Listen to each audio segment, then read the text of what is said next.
Hello students, this is Aman Sharma and today we are going to start class 8 history chapter number 3 ruling the countryside. In this chapter we are basically going to discuss about the revenue system, different types of revenue system and the indigo plantation, and at last we are going to see the blue rebellion. So let's start. Okay, the company becomes the Divan on 12th of August 1765, means after Battle of Buxar, the Mughal Emperor appointed the company, East India Company, as the Divan of Bengal. Divan of Bengal means company got right to collect revenue from Bengal. As the Divan, company becomes the chief financial administrator of the territory under its control. Now, the amount of how much amount of revenue should be collected, how it should be collected, everything goes on into the hands of Britishers, means whole administration. Organizing land resources yield enough revenue to meet growing expenses of the company. So it was one of the objective of the company that how they can increase the revenue and how they can meet the expenses of the company. Type of special precautions company should have. Actually, the company was an alien power, and it is important to pacify some of the rulers who were ruling in the countryside, that means in villages, those who were having high authority and they were also considered as prestigious. Now, eliminating directly those local powers should cause some type of rebellion against the Britishers. That's why they need to pacify them. Then the revenue for the company. The two main objectives of the company was first to increase the revenue. The steps that they can take to increase the revenue. How can they increase the revenue?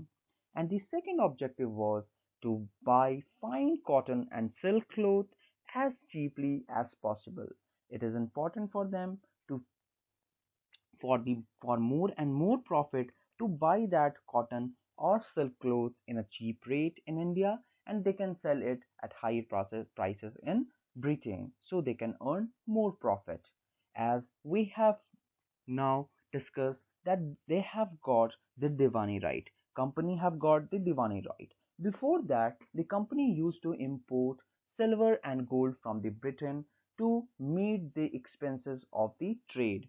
Now, after Diwani, the revenue collected in Bengal could finance the purchase of goods and export.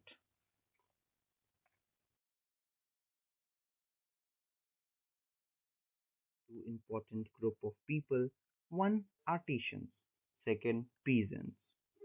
The harsh, rigorous things that were happening at that time, that the artisans were forced to sell their goods to the company in low prices. Hence, the artisanal production declined. The production of artisanal goods also declined, and the artisans started deserting their villages as they will have to sell their goods at cheap prices to the company. So they started moving towards the cities for job. Next to that were the peasants. Peasants have to give high amount of revenue, and peasants were not able to pay their dues that were being demanded by the company. So agricultural cultivation also collapsed. So here you can see, lastly, what happened in 1770.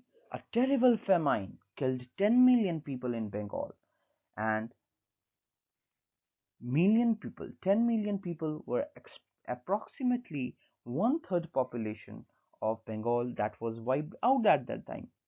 So the Britishers' revenue was totally declined. Now Britishers needed new revenue. There were three important revenue collection systems that was introduced at that time. The first was permanent settlement. Thus, permanent settlement was basically flourished in territories of Bengal, Odisha, and Bihar. Then, after Mahal Malwari settlement. It flourished in the Bengal presidency, and most of Uttar Pradesh and Punjab area. Lastly, the Monroe system or Rohitwari system. It came in South India. Now, for the income of revenue, as we have seen that artisanal production also declined, cultivation collapsed, and at last in 1770, the famine killed 10 million of people. So here we have seen that most of the revenue that was coming to the company was also declined. Now it is important for the company for the income of revenue to generate the income of revenue, and how they can do that? By two process. First, investment in land had to be encouraged and agriculture had to be improved. So for these purposes, one important policy that is known as permanent settlement was introduced by the company in 1793. This policy came when the Governor General of India was Charles Cornwallis, commonly known as Lord Cornwallis. The permanent in his time, this permanent settlement was first was permanent settlement. In under this permanent settlements, Rajas and Talukdars were recognized as Zamindars. They were asked to collect rent from the peasants and pay revenue to the company. Means between peasants and company there was Zamindars. There were many peasants, and those peasants used to give their rent to the zamindar, and then that zamindar had to pay revenue to the company. The amount was fixed. This was the feature of permanent settlement, that the amount was permanently fixed and it will not increase in future. What was the motive behind introducing permanent settlement? First, a regular flow was built for the company, and second, if the amount to be paid was fixed, that means it will not increase in the future, then zamindars will have sufficient amount of money to invest in improving the land. So these were the motives. Okay, let's discuss some of the problems regarding permanent settlement. What are the problems? The first problem, that zamindars were not interested in improvement of land. Whether they are getting enough amount of money, they are not likely to invest in the improvement of land. The revenue that has been fixed was so high that zamindar found it difficult to pay. In some areas where the peasants were not able to pay revenue to the zamindar or the rent to the zamindar, the zamindars found it difficult to pay the revenue to the company. Third problem was, anyone who failed to pay the revenue lost his zamindaris, were sold off at auction organized by the company. So the zamindari rights were also not secure of the zamindars. The rent to pay for the peasants was high, and his right on the land was insecure. If they were not able to pay the land, then their land were taken away by the zamindars. By 19th century, zamindars' income increased, but no gain for the company. Just imagine if the peasants become prosperous and they are paying sufficient or enough amount of rent to the zamindar. Then the zamindar's income increased, but the company is getting the fixed amount of revenue. So here the company is not gaining money.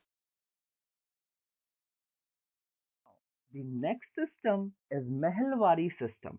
It was introduced by Holt Mackenzie and came into effect on in 1822. As we have discussed that each presidency was divided into different districts, so and the districts were looked after by the collectors.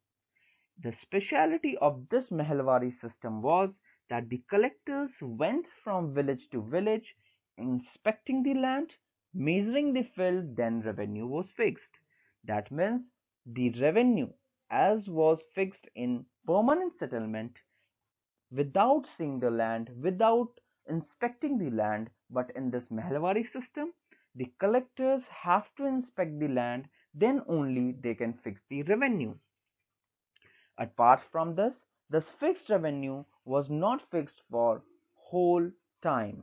It was changed according to the change in land fertility.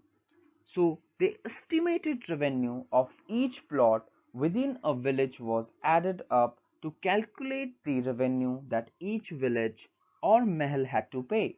Mahal is a word for village. Now, the revenue of each plot were collected all together, and a approx value was calculated that that amount of money had to be paid to the company.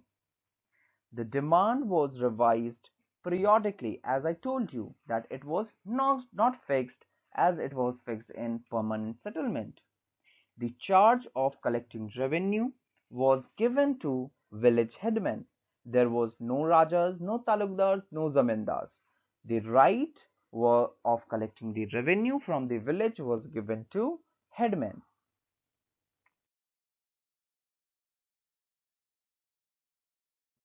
A special type of revenue system which was actually introduced by Captain Alexander Reed, or started by Captain Alexander Reed in a very small part of land, but it was expanded or flourished by the governor of Madras Presidency from 1819 to 1826, Thomas Munro. Okay, here there is a word Ryotwari. Ryot, R-Y-O-T. Ryot means peasants, cultivators. No zamindars in the south like north. That was a basic problem, that they can't apply permanent settlement and Mehalwari settlement in South India, because in North India there were zamindars or talukdars, but in South India there was no zamindar. So responsibility of a particular land was of the cultivator. So the settlement had to be made directly with the cultivators, that means the ryots. The land were carefully surveyed before the revenue assessment was done. So company had to collect revenue from each plot of land, and it was only done when it was carefully surveyed. Then after only the revenue was fixed.